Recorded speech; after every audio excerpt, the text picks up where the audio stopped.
Okay, so I said I was going to make this video, and I'm going to do it. This is, oh, really? Okay, so this is a cone filter, and it is going to go way down out of the way to try and make a cold air intake. I'm going to use some of this 3-inch piping that I got on eBay. Total cost for all this stuff is like looking at, you know, maybe $70 Canadian. So a pretty serious budget cold air intake. Now, I wasn't going to spend $300 on one of these things because I'm not 100% convinced that they actually going to make that much of a difference.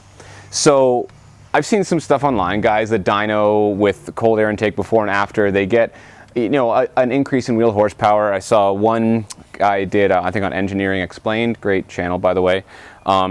He found that he had some high-end horsepower increase, but he lost some low-end horsepower. So I have a hard time believing that this stuff here is going to be better than this factory airbox system because this is so sophisticated. Look, we got this air going in here and it comes into this thing right here, and then it goes into there, and then there's another little piece down there that does stuff, and I don't understand how it works, and it's got curves and shapes in it, and it looks just so full of physics that I couldn't even begin to design my own, but apparently this will do it. So this is going to go down way in the fender well, out of the way, to suck in cold, more dense air to hopefully give me more horsepower. There's more oxygen and denser air. Now the other thing that this is going to do is this is really smooth on the inside. So the idea is that the longer you make this, the more the air has time to calm down and be less turbulent as it goes up towards the mass airflow sensor. So that means when it gets there, it's more consistent airflow, and I'm able to get a better reading in the mass airflow sensor, which can then work more efficiently, and fancy stuff happens in the engine, so I get more power. So we're going to see if that makes a difference. So the whole purpose of this, I'm not going to do serious measurements. I'm not going to go on a dyno before and after. I'm just going to see if you put a cold air intake in a BMW E46, or I guess any naturally aspirated engine, can I feel a difference? Does this work in the real world? Okay, so let's do this really fast. I'm not going to go into a huge amount of detail. 11mm socket over here takes off these bolts which hold the actual air box to the car. Okay, let's take the actual top of this off and disconnect the hosing. Oh, we got one more clip all the way down there. Let's see, that comes out of that like that. Elbow piece comes off. Ouch! That was hot. Air filter out of the way. That comes out. 2 clips. Pop. Mass airflow sensor.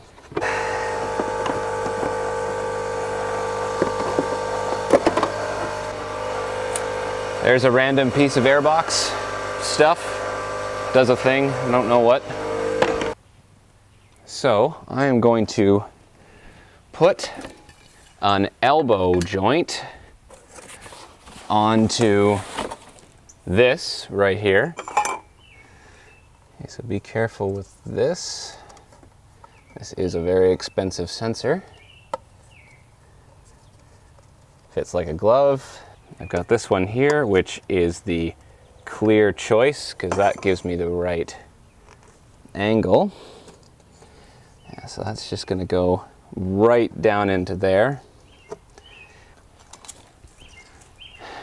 Okay. Now I've learned the hard way before, when you put these things on, put the thing in an accessible location so that you can undo it later easily. Okay, so I had to cut this piece, and I had to stretch this guy over to fit on it.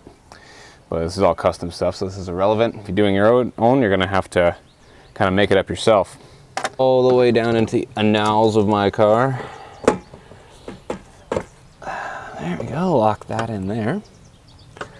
Tighten this one down.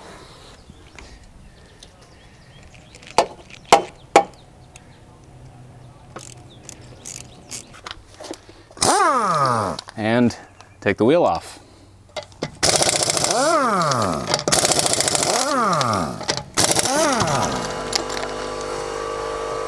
See how fast that was? Somebody call a Red Bull F1 team. Let them know I can give them a lesson or two. Okay, so I gotta take this panel off right here, as that's gonna give us access to the cold air intake. There's 2 little bolts here, and 2 just on the underside that I already removed.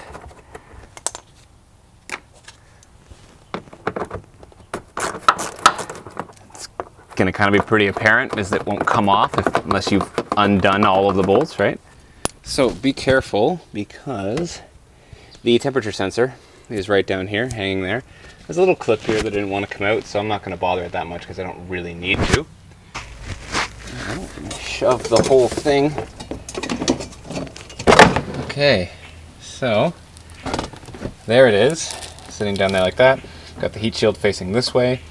And you want to make sure there's no like way that water can splash in here, so I can't end up with a hydrolocked engine. But I'm going to cover this back up with that plate. That'll be there. There's a brake cooling duct. Pretty cool, right? Look at that. Okay, so there it is. Intake goes all the way down there, out of sight. Okay, so I know that it looks like it's up on a very harsh angle this way, but that's actually where the intake boot was going, so I kept that same angle. I didn't want to put any unnatural stress on the intake boot. So it's coming here, covering down all the way into the wheel well. So I'm going to try and find a way to support it, because it's kind of just sitting there, right? And then we're going to take it for a drive. Okay, so I just attached this little mounting bracket here that came with the kit, zip tied around this, and this is actually now very solid, and it can't reach the main part of the chassis down there, so it can't rattle. Okay, so I think that was actually the easiest, the most cost-effective way to do that. Things don't usually go that well for me, so that was nice. Alright, so let's hear what this thing sounds like.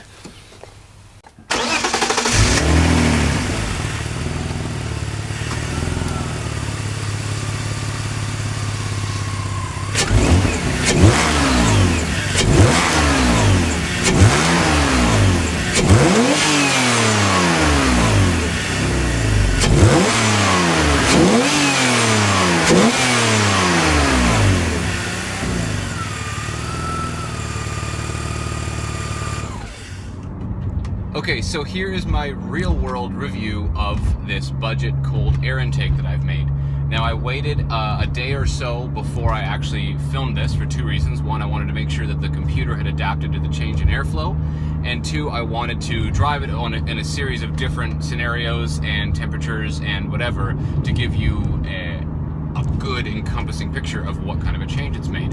Now, I'm having a hard time admitting this, but I really like this cold air intake. It has made a very noticeable difference, actually, in the way that the car's power is delivered. At first, I thought that I had lost some high-end power, but then what I realized what that was later is this is very counterintuitive, right? This is not usual for a cold air intake, but I feel like I gained some low-end power, low-end torque, because the drivability of my car has completely changed. Before, I would never in my wildest dreams be in fifth gear below 100 kilometers an hour. It just wouldn't happen. Because of my lightweight flywheel, whatever, it would rattle, it just wouldn't have any oomph. Now I can actually go around corners, slow corners in the city in third gear. I can drive at 80 kilometers an hour in fifth gear. I have no explanation for why this has changed this much, but it has. It doesn't make any sense. I'm not complaining though, because it has changed. Now, what it feels like is it's like the torque curve is flattened out a little bit. So in the high end, it's difficult for me to tell if I've gained any power. I think that I have. There's a little bit more punch around 5,000 RPM, but when you get up near the red line, it's very distinctively flat. Before I had with the stock airbox and my current setup with all the other mods I've done, it felt like my car would just keep building in power and torque all the way to the red line, which is actually very cool and satisfying, but this is actually much more usable. So it kind of feels like it flattens out, but I haven't done any timed runs. I have no numbers for you, but I can absolutely tell you that it has made a difference. Is it huge? No, it's not a massive difference. It's not groundbreaking. It's not like mind-blowing difference, but for the price for a budget cold air intake like the one that I made, which was like 70 bucks Canadian, this is definitely worth it. I have noticed a difference. Now, I don't think though that I would go and I would spend a couple $100 on a cold air intake, a proper one. unless you could prove to me that it's going to make an even bigger difference than this.